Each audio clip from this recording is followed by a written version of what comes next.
Kassidel on 9 elu, aga mitu elu on telefonil.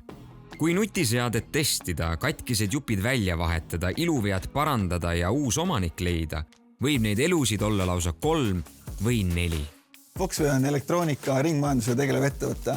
Me pakume tagasiostu teenuseid jaekettidele, elektroonika tootjatele, võrguoperaatoritele, et nad saaksid sisse anda oma elektroonika.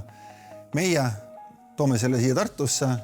Siin me protsessime seadmed, mis tähendab, et me anname seadmele füüsilise ja visuaalse vääringu ja sellest tulenevalt väärindame kõiki tooteid, kus on see võimalik.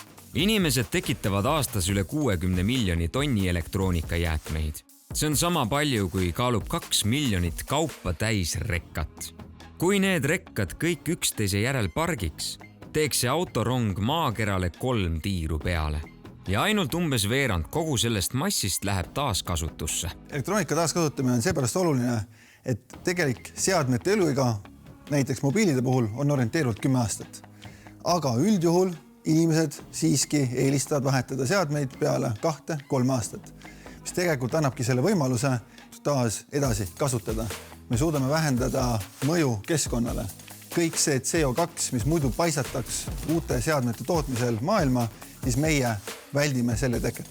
Rootsis asutatud Foxway ekspordib aastas pea 1,5 miljonit Eestis käideldud toodet Prantsusmaale, Saksamaale, Hispaaniasse ja veel 50 riiki. Viimase 3 aastaga on Foxway Eestisse investeerinud üle 30 miljoni euro, mis on kasvatanud 600 töötajaga Tartu tootmisest erilise kompetentsikeskuse. Just nutiseadmete ja arvutite väärindamisel.